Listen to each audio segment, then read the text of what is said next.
you all for joining me. My name is Shelley Jones. I'm a patent attorney in the Health Sciences Department at Pepper Hamilton. Welcome to this Pepper podcast. At Pepper, we have a proud history of helping universities protect and commercialize the innovations and new discoveries developed on their campuses. That work has continued even during the COVID-19 pandemic.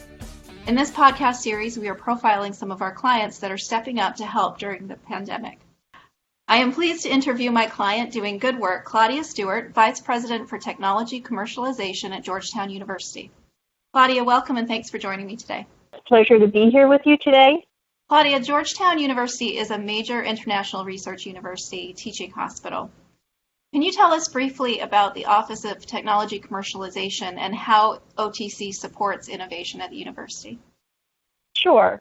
Like many other university technology transfer offices, we're responsible for a wide gamut of functions, including intellectual property-related agreements, like confidential disclosure agreements, material transfer agreements, data sharing and use agreements, and research collaboration agreements, as well as licensing agreements for the IP that our inventors have disclosed to our office.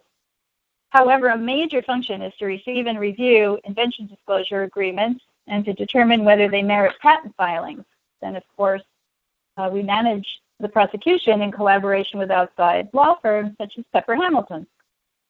With regard to innovation, we're the office at Georgetown primarily responsible for assisting faculty inventors with startup companies around their inventions. And as you know, startup companies and their entrepreneurial founders are generally considered a wellspring of innovation in most academic communities. They often are responsible for developing the most risky and early-stage technologies, ones that companies and major investment firms might not consider until they're further de-risked and better validated. We're also very proactive in trying to find funding and collaborators for our inventors who need a boost to get their technologies to the next major development milestone that might then attract a research sponsor or licensee. One thing we've done recently is to work with our senior leadership and our medical center's Office of Advancement to establish a gap fund to assist in financing IP development across the early valley of death. And that's where federal funding may no longer find the research basic enough, but industry is not yet ready to pick it up. Our gap fund is just getting off the ground and has come at a time when, on one hand, internal funding is particularly tight because of the financial constraints resulting from the pandemic, while on the other, there's some exciting new technologies arising from our research that are being pivoted to address COVID-19. We hope to attract donor funding to offset internal shortfalls. Can you tell us about some of the examples of that research that's being pivoted towards COVID-19? Sure, happy to. One project currently underway at the university is in the lab of our recently named interim dean for research, Dr. Moshe Levy, who's working to determine what pathways are involved in activating specific proteins that contribute to the cytokine storm seen in some patients with COVID-19. The application I'm working on right now for Georgetown is with Dr. Levy. Dr. Levy is an expert in kidney function, liver, and other organ functions, and he's very concerned about what causes their malfunction. Cytokine storm can cause acute respiratory distress syndrome and can also lead to cardiac abnormalities, gastrointestinal symptoms, and kidney failure, which can be severe enough to cause death. Dr. Levy's work is targeting pathways involving cytokine release, and he's focusing on those pathways that are already known to have drug inhibitors. So for some other reason, a drug has been found to inhibit a particular pathway. And what's exciting to us is that if he finds any pathways that are shown to be critical, then there may already be drugs ready to approve for COVID use. So it's kind of a way of looking at what already exists and moving it into the COVID field. That would be really exciting if he were able to find those pathways. Yes, we are excited, and he has received some internal funding, I believe, but he's also looking for additional funding, filing grants, and so forth. But this is one of the things we're excited about, and his research is actually highlighted on the Georgetown University Medical Center website. There is another technology we've been developing for quite some time but which we hope can now be redirected to COVID-19. And it's a modified version of an existing diagnostic methodology that involves PCR, or polymerase chain reaction. However, ours is highly sensitive and very specific, as well as rapid. It's not the only technology in the field that is rapid, but it's extremely sensitive, has a low likelihood of false positives and false negatives. We're looking to develop it into a test that can use any type of sample, such as a swab, like a nasal swab, or blood or sputum. And then we would like to test it for a panel of respiratory diseases and show what the cause of the symptoms is or is not. That's called multiplexing, when you're looking at several kinds of targets. The test recognizes the genetic material of the infectious agent. It's not a screen for antibodies. The antibody tests are more likely to be nonspecific, and they're more likely to have the false positives and false negatives. Our method so far has shown efficacy against a variety of bacteria and viruses, and can even distinguish between different strains of the same virus. One of the challenges for us at a university is, can we develop something that needs to be FDA approved, for example, in a quick way? And there are certain ways to do that. The FDA has expedited review processes. But it still means that the university and any collaborator would have to mount a very rapid and very intense set of research and development activities. We're not sure we're prepared for that, so we're actually looking for this to be something that might be a little longer term in terms of reaching the public. In that case, we would consider that this kind of multiplex diagnostic capability, where we could differentiate one kind of infectious agent from another, would be really important, for example, in a respiratory panel, and perhaps would be useful toward the latter part of the pandemic, or even after the pandemic has waned completely. So when you talk about differentiating between different causes, are you talking about, for example, differentiating between a bacterial pneumonia versus a viral pneumonia, or are you talking specifically about identifying differences between SARS-CoV-2 versus some other type of coronavirus, or both? It could be either, right, or both. And I don't think we know yet exactly what we would want to have on the chip or as part of the panel. I think we're imagining something that might say, this is SARS-CoV-2 versus influenza, whichever strain that might be around that year or during those several years, versus something else. I don't know exactly which would be the most important infectious agents to include. Could be any of them. I think that would have to be something that would be determined once we are sure that the technology is effective and sensitive for the COVID-19 purpose. And that's where we're focusing now. Yeah, it sounds like a technology that could also be adaptable if there is some other new agent that Agreed. And as I said, it's a little bit of an older kind of technology. The pizzazz isn't so much in the newness of the technical aspects, but in its sensitivity and ability to be so accurate. Which is so important, because if you have a test like a lot of the antibody tests that are that are, say, only 45% certain. If you get a test, if you get a negative result and you can only be 45% certain that that's accurate, or 45% certain that if you get a positive test you're actually positive, that isn't particularly helpful in informing what your behavior should be after you get that test. So have a test that's that sensitive and that reliable is very important. It is very important, and it will identify those people who actually have virus. We hope it will identify anyway, those people who have virus in their system and in that sample that's being tested. It is not going to say you already have the virus like an antibody test could say. it will say, you have this genetic material in your system, in your body now. You need to quarantine. You need to be careful of how you relate to other people, but also how you handle your own health and well-being. And I think that's really, as you were saying, it's really critical to be accurate so that people know that they need to do something. So can you explain how OTC would be involved in furthering that research along?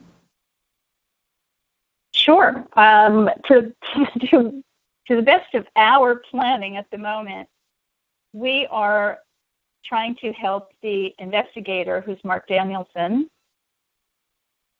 get funding to validate the ability for the methodology to actually pivot for COVID. So we don't have that yet. This is a multi-step process just to make sure we can even direct it to COVID-19. There's first making sure that his assay can work on a reference strain of the virus, and that can be obtained, I think, probably from some place like the ATCC or whatever else is providing strains. And once he can optimize his system for that, and assuming that it's a positive result, then he needs to test it against human samples that are carrying the virus. The challenge there is actually getting the samples. Right now, there are not a lot of clinical trials at our university in which samples are being taken and then biobanked. So we can buy them.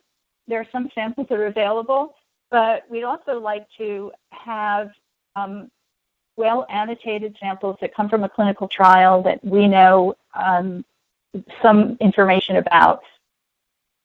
Hopefully, we'll be able to get them from our own trials. So just getting the information on whether this works in a biochemical, sort of molecular biology world is one thing. Figuring out whether it works on clinical samples is another thing. And then lastly, how in a device is the result going to be detected? And it's a fluorescence detection method that we need in this technology. It can be done, for example, on a handheld phone. There are ways to do it with handheld phones. It can also be part of a freestanding device that could be in a doctor's office or in a hospital, in a laboratory, for example. The decision hasn't been made yet on how we want this to actually function. I think the market's going to have to tell us the best thing to do. Obviously, if it's really very specific and very accurate, then it might be better to have it handy and with a cell phone app, or maybe both things are the way we develop it. Obviously, we're going to need a partner with some deep pockets to help us fund the research and development. So it sounds like OTC would be involved in multiple ways in furthering this research. In terms of if you need outside samples, you would be involved in material transfer agreements and things like that in terms of bringing materials in from outside sources. If you're looking for collaborators to fund the research itself, you would be involved in that. And if you're looking at licensing the technology to others who are then going to take it to a commercialized product, you would be involved in that as well. So it sounds like you have a very important role in a lot of different aspects of helping ensure that research is moving forward at Georgetown.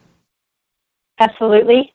And also, I think I mentioned earlier, we're also getting more involved in helping investigators find the collaborators to get their work developed, to get their research validated.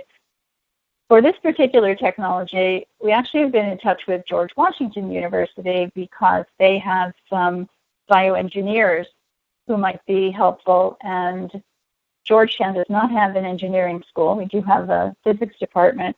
But we wanted to have some of that input from the engineering side while we think about the biology, biochem side.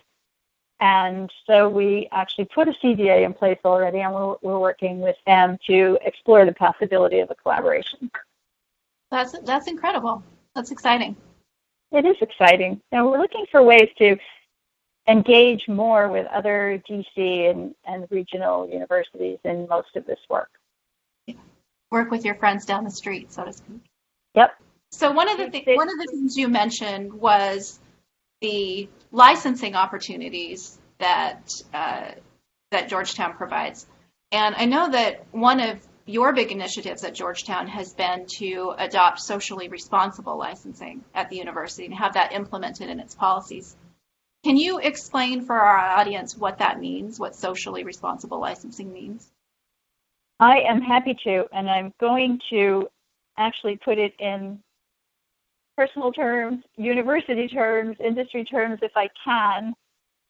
Feel free to ask me to go into more detail, although I'm not sure I'm an expert in this yet. I certainly believe in it and support it. And as I'm sure we are all aware, there are many medicines that after development are extremely expensive, and there's growing concern that even the medical innovations that arise from public and academic institutions that once developed by pharmaceutical companies or private enterprise will be priced out of reach for many individuals.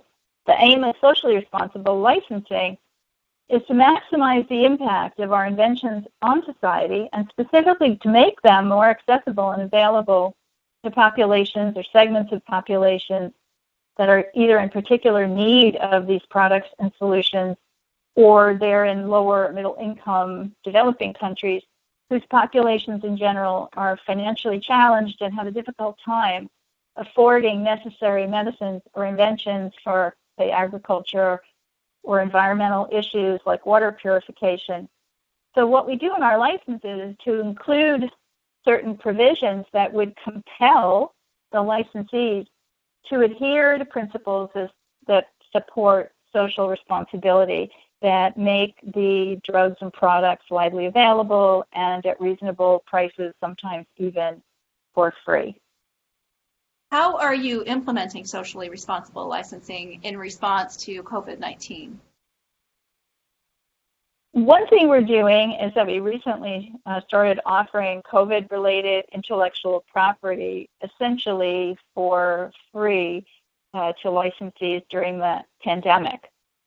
For me, it seemed like the obvious and kind of only thing to do, and it also directly aligned with the recent changes that we included in the university's intellectual property policy.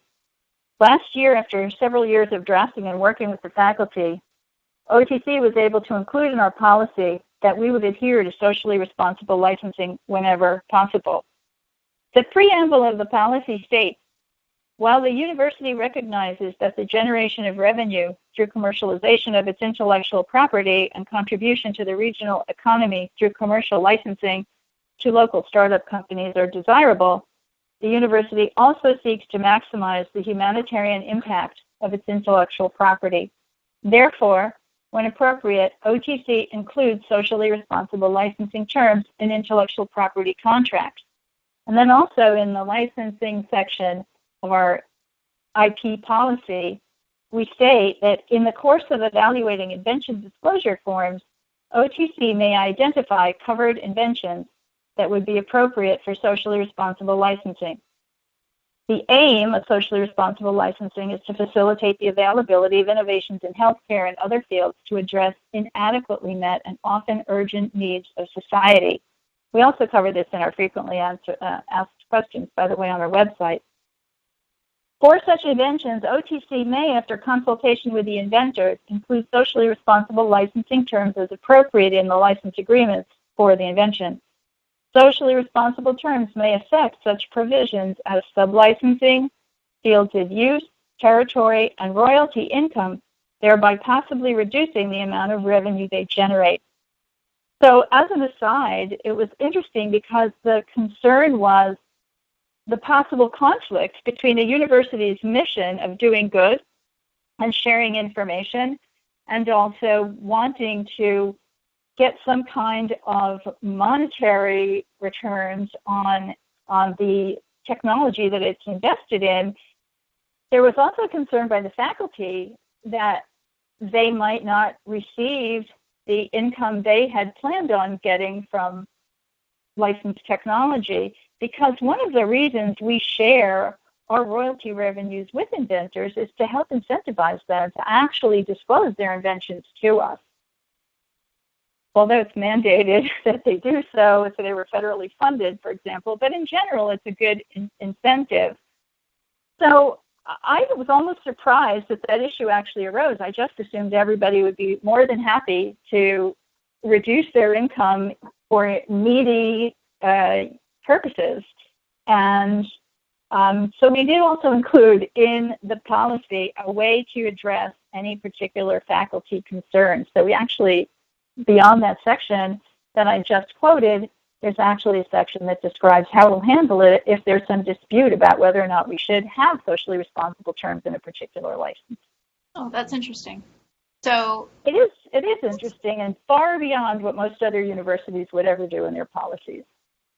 So is it fair to say that it's unusual for a university to actually have socially responsible licensing in its policies, as opposed to just sort of an esoteric, this would be nice to do if we can, sort of a thing?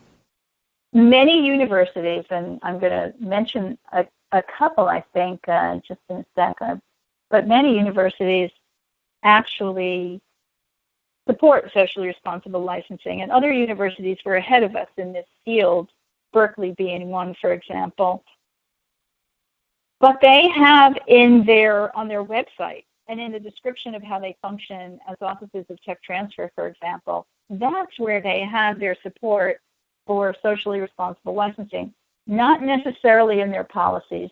That has been really important to Georgetown, and making sure that this is something that's implemented when appropriate. It is important to Georgetown, and actually it was a bit of a struggle to get the Faculty Senate to agree to it. And then we had several meetings with the Board of Directors. And last year, I think in the summer, I think it was the summer or fall, it was finally approved. And we had many insightful questions and comments from the board members that actually helped us kind of revisualize how we were thinking about socially responsible licensing. One of them actually had to do with how do you monitor and comply? So you had mentioned that for socially responsible licensing, if you have a license that has socially responsible terms built into the license, one of those things is that the licensing partner has to agree to make the product widely available at a low cost. So how do you ensure that companies are actually fulfilling those terms? There are a couple of ways to do it. There can be reporting and monitoring terms that are added into the normal reporting and monitoring.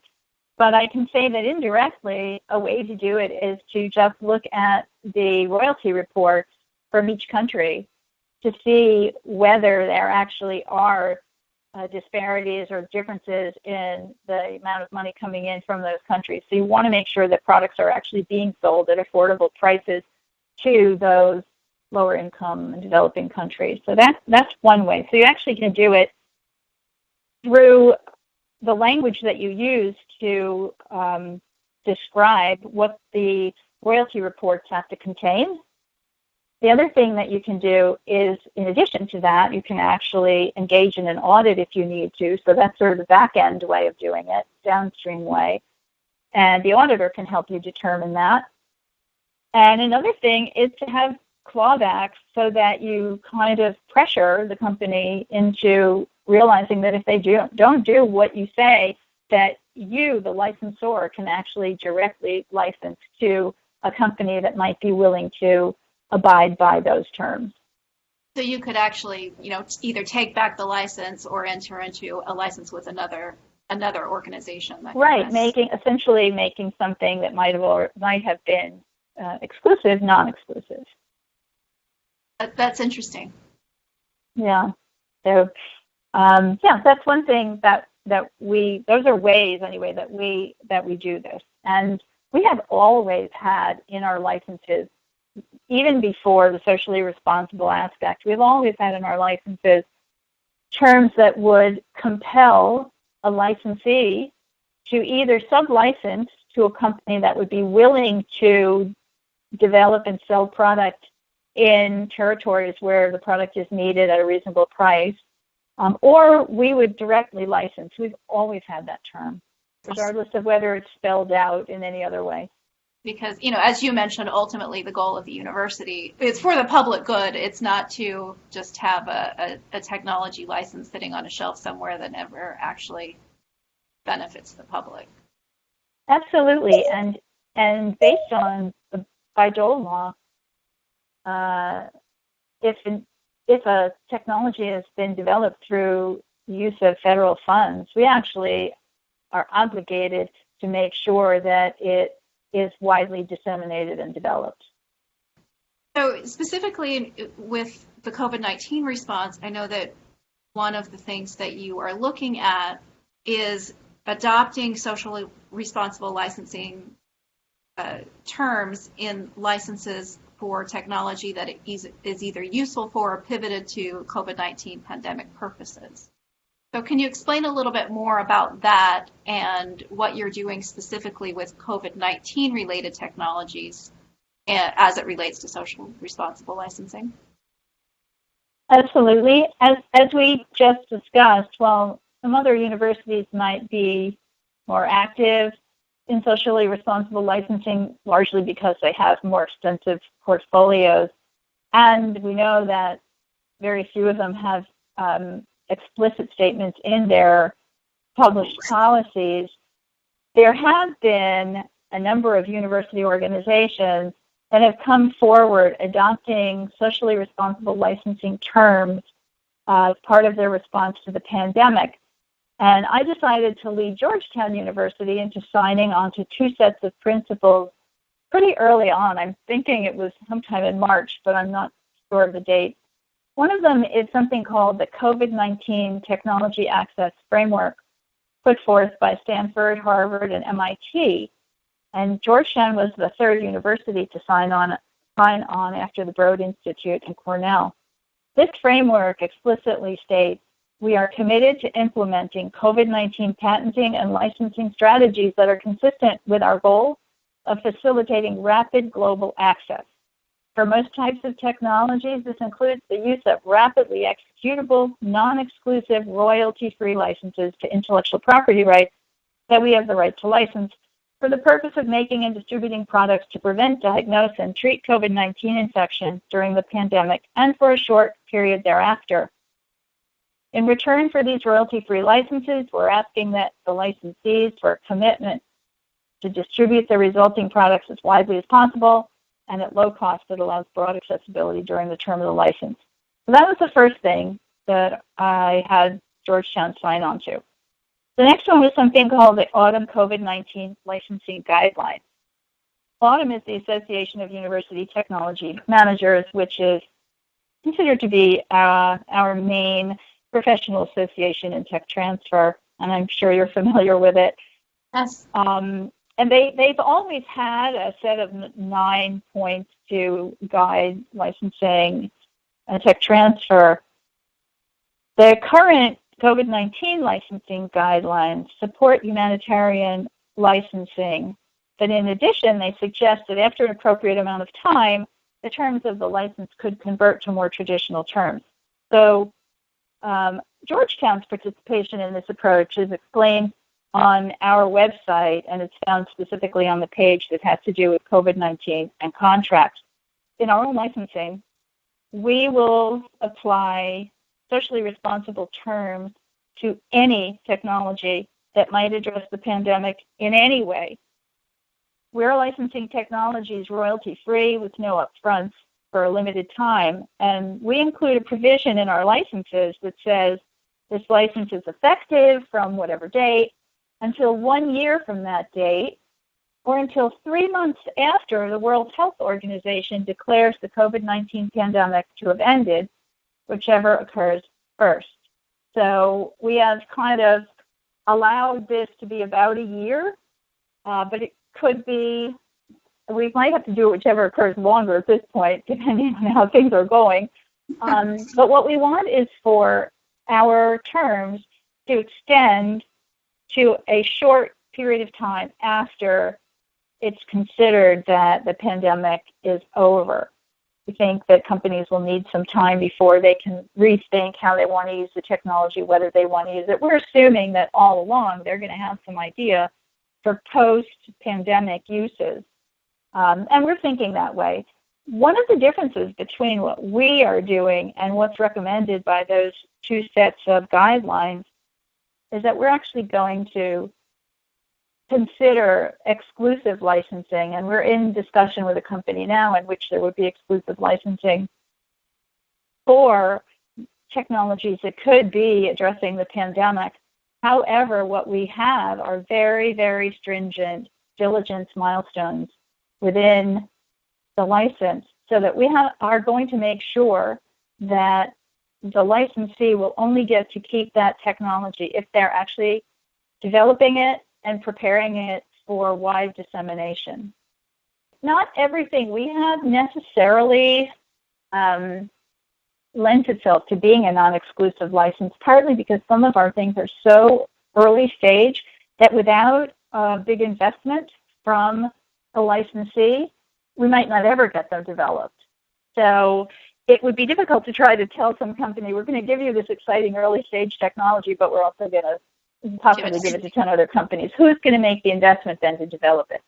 Yeah. So in this case, I think we had to think a little bit out of the socially responsible box and come up with terms that still retained the important essence of social responsibility.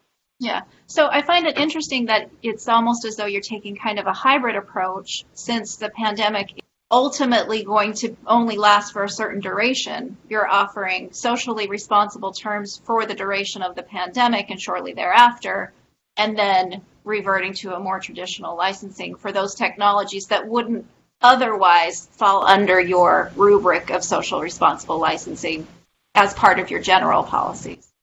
I would say that's true, except that for any purposes that might be specifically addressing underserved populations, developing countries, etc., we will still retain all of those social responsible terms. I think our audience would be curious about how you were able to alter your program in response to COVID. And can you talk a little bit about why the decision was made to offer royalty-free licenses and why that was the mechanism that you decided to use specifically in response to COVID as opposed to some other type of social responsible licensing term?